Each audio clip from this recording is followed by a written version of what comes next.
And the first two clocks here are just battery-powered clocks, the top one being IKEA, the next one just a cheap pendulum clock. And then this one is a wind-up clock, daily wind. I think it's supposed to be about a 3-day wind, but the mainspring, I think, was overwound. So it does not wind up very well. So I can only get it to run for about a day. Just a little bit of a... It's got like almost like a flywheel mechanism, pendulum. You could see moving around on the top there. And another battery-powered clock above my desk. I'm editing a video apparently, and another little clock right below my monitor. That one's just another battery-powered one with the gears moving, and a few other miscellaneous clocks sitting on my top of my dresser here. This is my absolute all-time favorite clock. Got this from an elderly couple who was getting rid of it. And this is something that I like to fiddle with every once in a while, because it is a masterpiece of a clock. Driven by 3 big lead weights, most likely inside those canisters. Very heavy, about 20 pounds on the middle one and 15 on the outer ones. And big chimes on the back there. A nice long pendulum. Still something that I need to tweak a bit. I think it loses a couple seconds a week or so. So it's still a little bit off. Given supposedly to a reverend, probably as a gift. Not too certain on the original maker of the clock. But here if we open the side door, you can see the movement kind of front and center here. It's a 3-train movement for the strike, chime, and timekeeping train. You can see the pendulum slightly moving off, sort of off to the side of the movement, and then the hammers are the far left. You can see the escapement just ticking kind of inside there with the movement of the pendulum. And if we come around to the other side of the clock here, we can get another view of the entire movement here. You can see kind of the inner workings of this thing. It is an absolute masterpiece. You can see here's the hammers against the chimes there. And if I reach in and grab this little lever, we can actually force it to chime.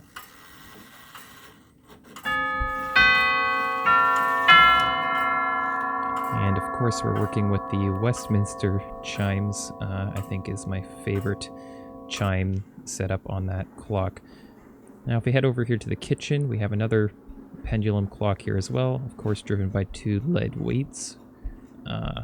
Just before 10:30 here, but we can take a look and we can see the inside workings of this thing as well. A little bit harder to see and a little bit more compact. You can't quite see the escapement ticking in there, but you can see the pendulum sort of moving behind all the gears there. It is a beautiful clock as well. This one just has a bell. And it will just ring once on 10:30, and then it will strike whatever many times on the hour. So 10 times on the hour if it was 10 o'clock. And just once at the half hour. And back over to the grandfather clock again. Now we can open this up again. And this one's actually running a bit behind, so I'm gonna, push it forward.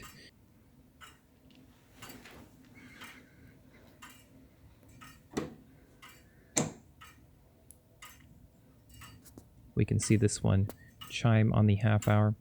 And again, we can see the hammers moving. I'll try to get a good shot of that as well. Just got to get my finger in the right spot. And we'll see it.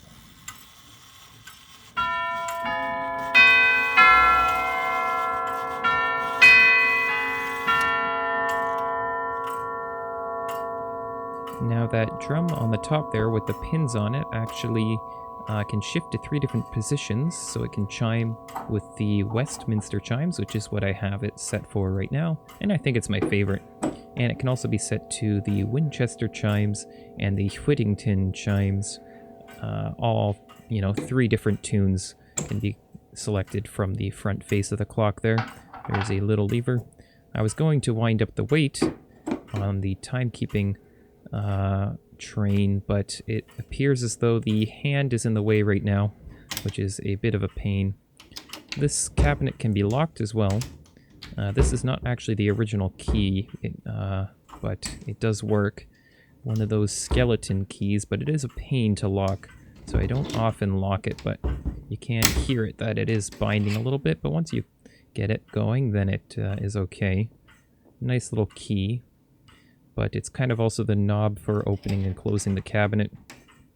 It's also a pain to put it back in once you take it out, so most of the time I just leave it unlocked. Just leave it in the keyhole. There's no reason to lock it anyways.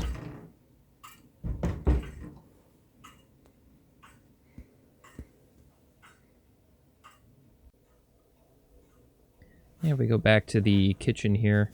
We can wind up the weights on this clock. It's quite easy.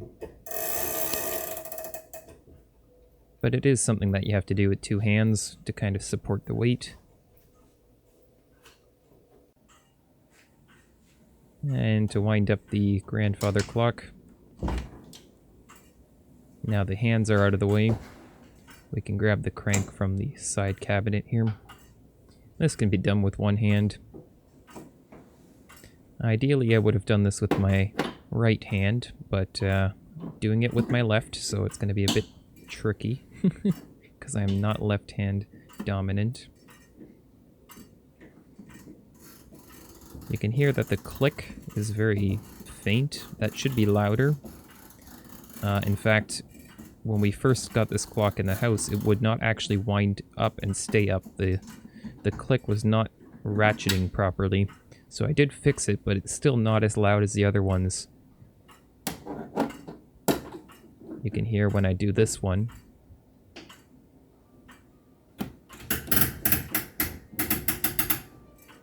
That one's a lot louder, and as is the one on the right-hand side as well.